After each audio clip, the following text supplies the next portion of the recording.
As a fishing show host and fishing guide, I get all kinds of questions about improving your skills, and many of those questions are commonly asked by people over and over again. So we're going to address some of those on this episode of Fishful Thinker, the podcast. I'm Chad LaChance, and you're listening to Fishful Thinker, the podcast. All things fishful, all the time. Hey guys, Chad LaChance here. Thanks so much for tuning in to this episode of Fishful Thinker, the podcast. Of course, brought to you by Sportsman's Warehouse. Visit them at sportsmans.com or any one of 133 stores nationwide. They've been a long-time supporter of all things fishful, and they would appreciate your support in return. Guys, for almost 20 years, I've been a professional fisherman, media guy, TV show host, tournament angler, fishing guide, you name it. I've been in the fishing business for a long time. And I noticed over the years I get the same questions, and I get that same question once a week for years on end. I get it from all different kinds of anglers, but the questions are always very similar. And I thought we'd go through some of those today and how I would address them or avoid them, as the case might be in your own angling. So we're going to run through a few of those. And I want to point out that my answers are my answers. You might have a different answer, and the next guy might have a different answer, and there's no wrong answers in fishing, but some answers are better than others. And I will tell you that my answers have been proven over a long run of doing this for a living in a wide variety of scenarios. And that's the biggest key, is if you fish one area and do one thing, you aren't quite as exposed, let's just say, to all different kinds of stuff. So traveling all around the country and fishing all kinds of stuff with all kinds of different people. I might be fly fishing in the mountains one day, and then the next day be trolling for walleye, and then the next day be, pitching grass lines for bass, and then the next day, throwing topwater baits for snook in Florida. So it's a wide variety of stuff, and the fundamentals apply across the board. And so that's the kind of stuff I wanted to talk about, and maybe pitfalls to avoid, or conversely things to focus on to help yourself improve as an angler. And one of those is important, first of all, or is obvious, but not obvious at the same time. And that is chasing fishing reports. If I don't read fishing reports, the reason I don't read fishing reports at all, and I suggest that you don't read fishing reports, is because my report and your report from the same day on the same lake will be completely different every time. And so all you gotta do is look at a tournament scenario, right? There's 100 guys in the lake. They all launch at the same time. They're all fished for the same amount of hours under the same rules. The guy that won is going to have a completely different fishing report than the guy that finished last. But you don't know which guy you are, so to speak, when you read that report. Is that guy fished similar to me or not? And he might even tell you how he caught him. He might say, well, I caught 35 fish on a jig. That's great. Was it a skirted jig, a swim jig, a curl-tail jig, a tube jig, a straight-tailed jig, whatever? Was he retrieving it high in the water column? Was it on the bottom? Was he fishing it vertically?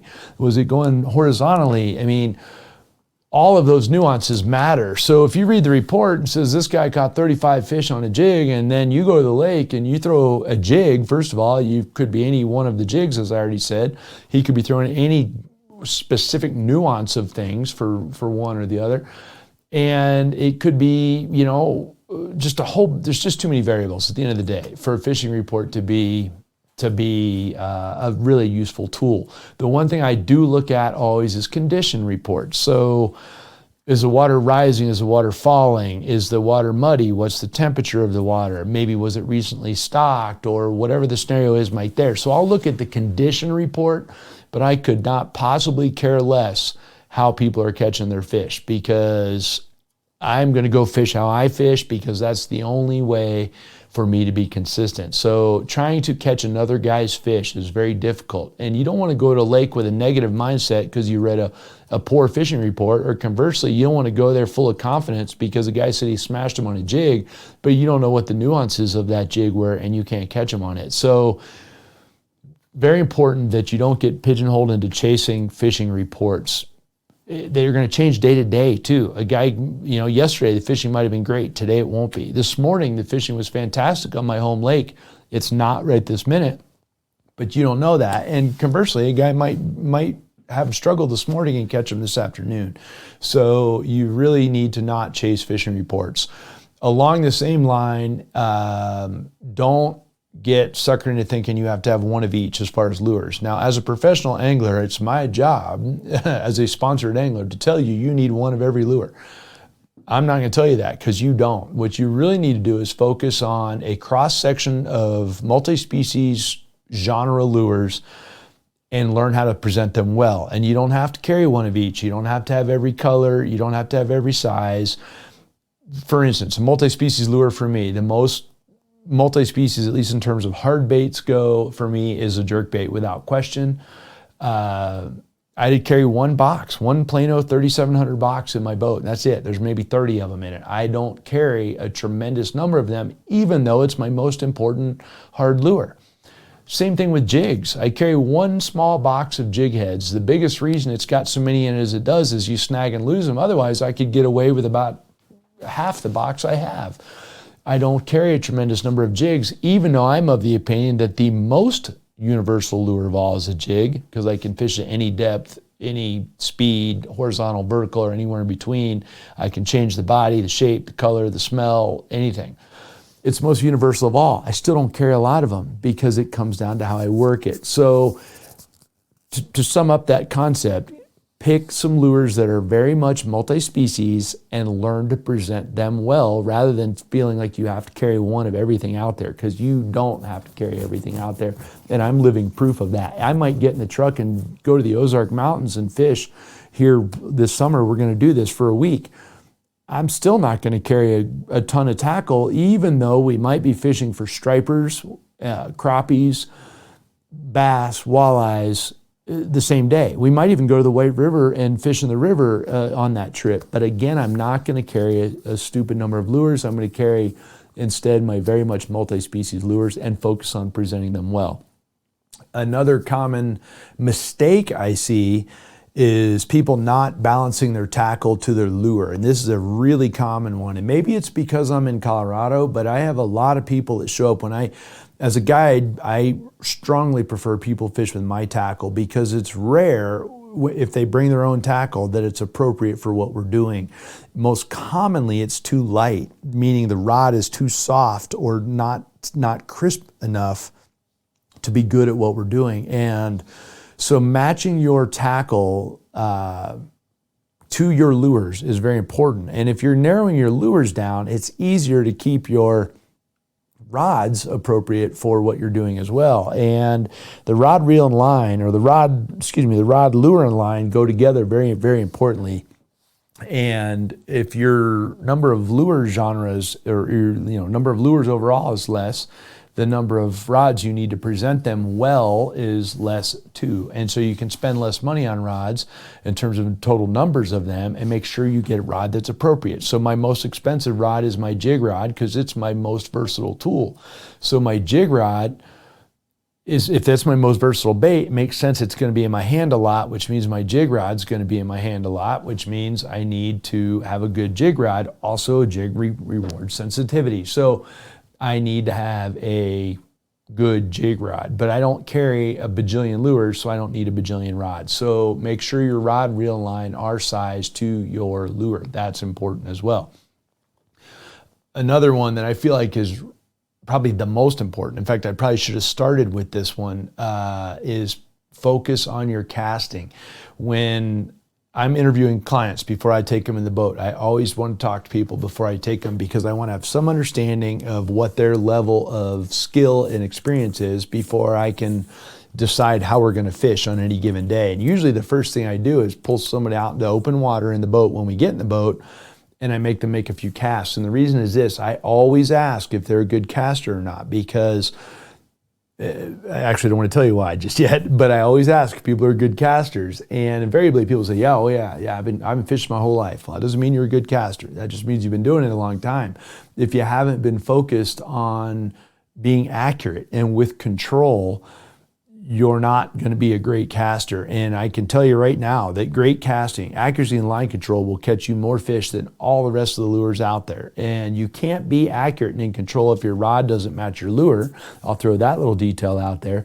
But you also can't be accurate and in control if you just don't practice it or concentrate on it. So I see that's the most common problem amongst anglers in my guide boats. Now I'll take a guy, yeah, I've been fishing my whole life. I grew up in Minnesota. I've been fishing my whole life. Okay, great, fantastic.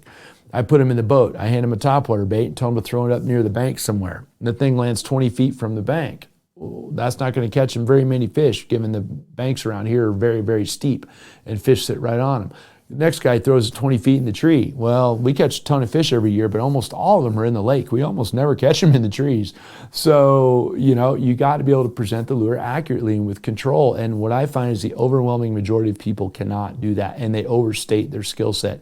If you can't hit a 3-foot circle on a consistent basis on an average cast, don't take this wrong. You can hate me if you want, but you're not a very good caster. And I guarantee you, the guy that can make a 10-inch circle instead of a 3-foot circle is going to catch more fish than you on the overwhelming majority of the days. Unless you're just straight up open water, vertical fishing for lake trout or something, casting accuracy is going to count. And line control is going to count always. So unattended open bails, not going to catch you very many fish. Tons of slack line, not going to catch you very many fish.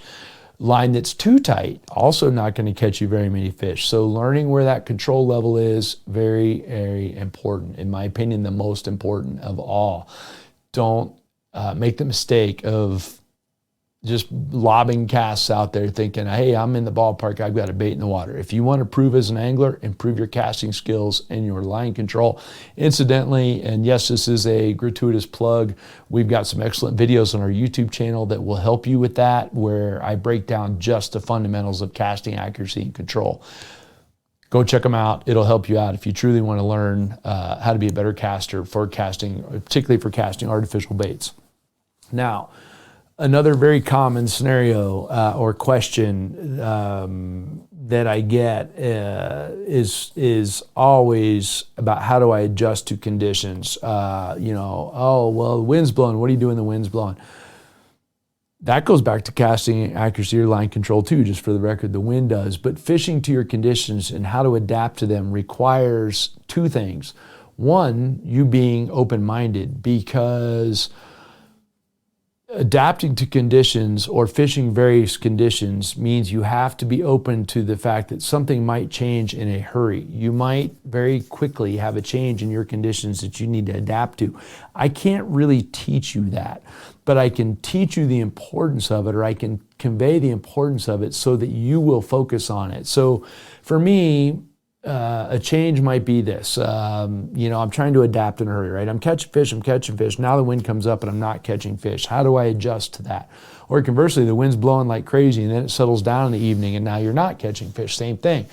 Adjusting to those things requires you having a very open mind, for one, and then for two, and this is the bigger part, being observant enough to recognize that something changed. And that's what I notice. A lot of people, they just seem to be oblivious to what's going on a given day. The most successful outdoorsmen in general, not even just fishermen, but hunters and fishermen I know, are also the most observant as to all the nuances and the conditions that are going on around them. And again, that's not something I can teach, other than you need to learn to focus on it. So over the years, I've fished with a lot of really high-end anglers, and I've hunted with some really high-end guys as well. And like, as I said, they're just very, very observant about noticing all this stuff. You know, the heron's sitting on the bank, but now that heron's walking down the bank and feeding. Okay, well, something changed. Now there's bait fish available. And somebody's going to say, oh, the heron got hungry. No, the heron feeds when the conditions fit the heron. And so all of a sudden he's up and feeding. The seagulls have been roosted all day and now they're up and doing their thing, or the pelicans, as the case might be. That's a change. You might not see it in terms of the weather, but the birds felt it, and that's a key sign. One of them that people laugh at me about, but I've used a ton in deer hunting, is when all the cows are laying around, it's a safe bet, so are all the deer. But when all the cows start getting up and moving, well, there's some sort of a weather change going on, and it's a good bet that the deer are going to do the same thing. That's the same concept. So using other wildlife to help you gauge the wildlife you're trying to catch is really, really important. Another thing that's a key thing that I see people do is they focus on, people say, oh, find the bait, find the fish. Well, what bait am I looking for? My home lake happens to be famous for the fact that it has a lot of smelt in it, rainbow smelt.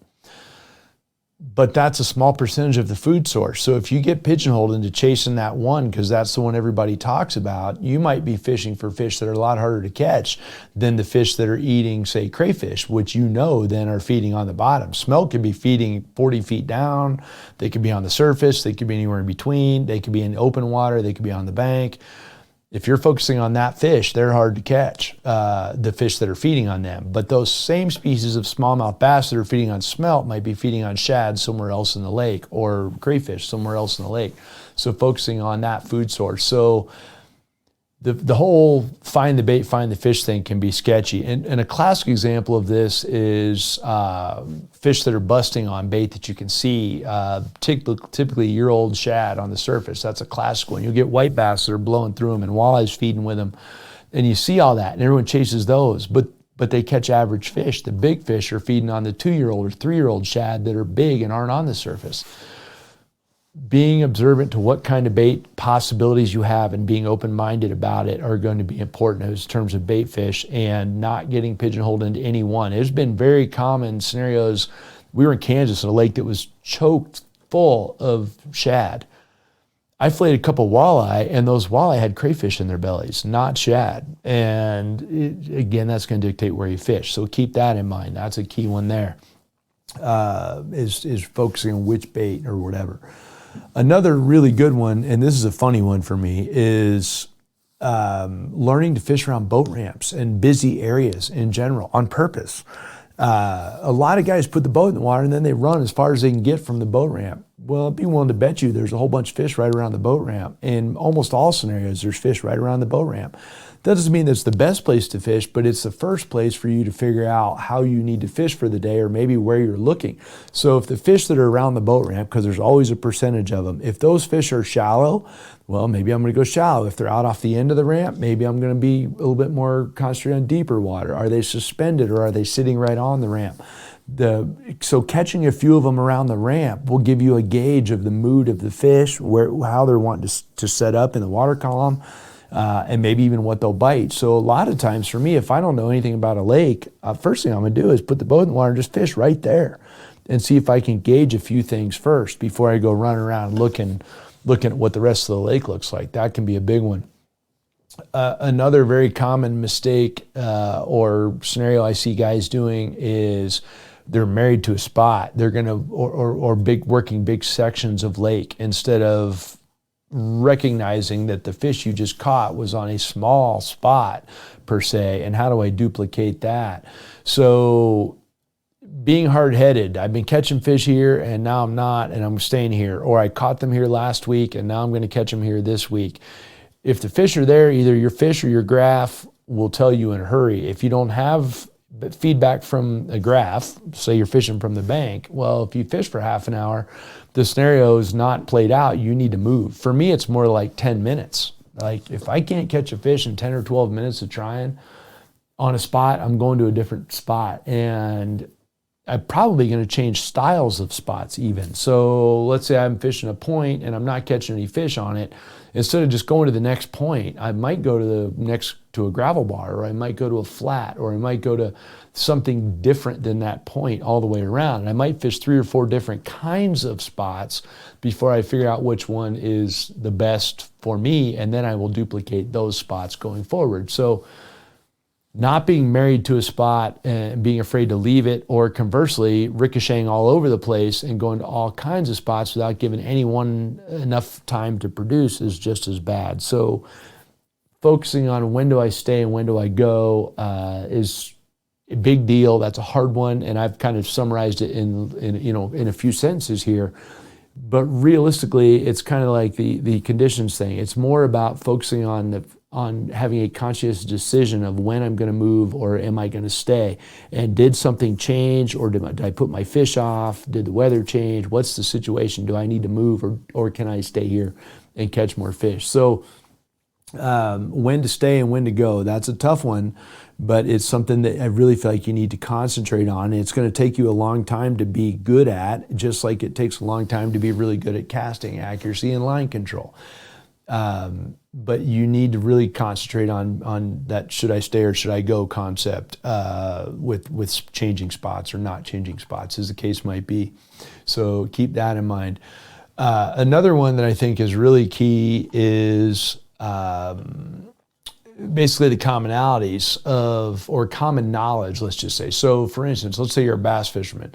Oh, post cold front. Well, I got to fish slow. It's a cold front. Well, maybe, and that may be a high percentage thing. Let's say 70% of the time you got to fish slow, but 30% of the time you don't.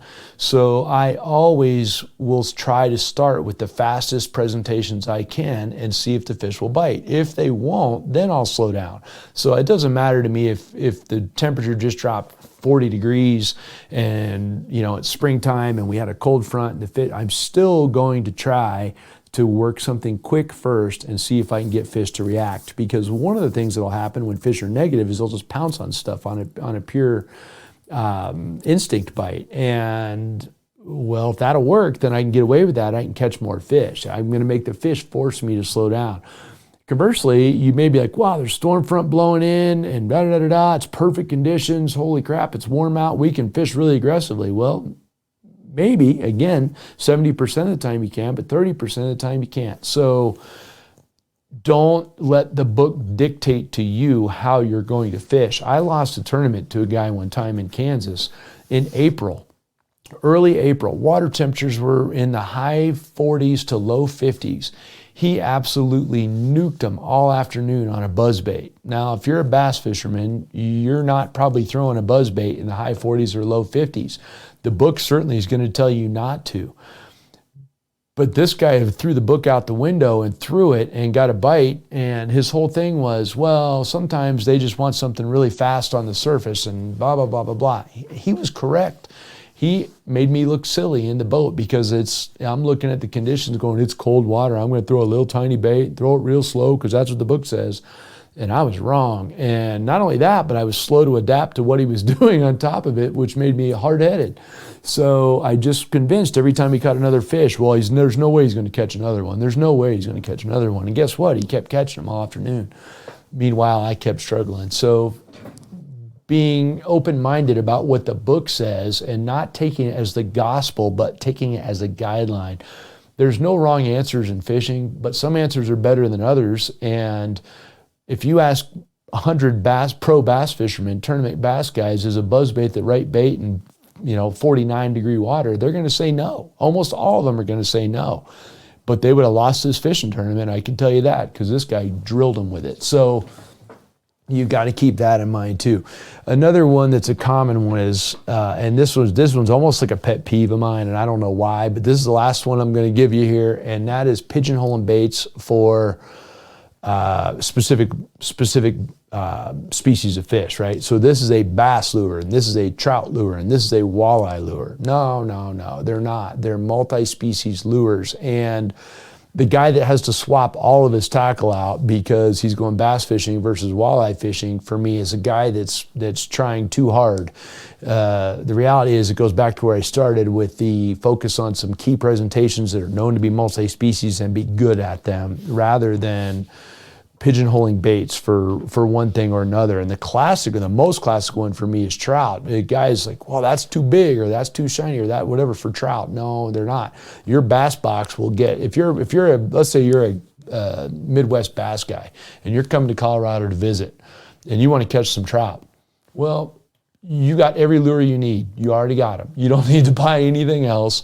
You've got the lures you need in your box, I promise you. But the reality is most guys think, oh, I got to go buy some trout lures. Well, okay, maybe, but I'd be willing to bet you don't. So keep that in mind as well. So guys, that's the gist of what I wanted to talk about, is the common problems or the commonality questions of things that I get over and over again. And let me just say again, there's no wrong answers in fishing. These are my answers. You do you. But if you have an open mind, you're good with your casting accuracy and line control, you're good with a cross-section of multi-species baits, lures in general, you are observant to conditions and willing to change with them, and you're cognizant, or you're trying to make a calculated approach as to when you change locations, you're going to be better off as an angler all the way around. And over time, if you focus on those fundamental things, you'll get to be the best angler you can be. So I appreciate you guys tuning in to this episode of Fishful Thinker, the podcast. As I already mentioned, we'd really love it if you'd join our social media at Fishful Thinker on Facebook, Instagram, Twitter, and YouTube, TikTok and YouTube. I would appreciate that very much. And again, stop in and visit your local Sportsman's Warehouse or visit them at sportsmans.com. If you want to book a guide trip with us, that would be wonderful. You can do that at fishfulthinker.com. I'll take you out, put you in the boat, and we can talk about this and more. So I appreciate you tuning in. This has been Fishful Thinker, the podcast. I'm Chad LaChance. And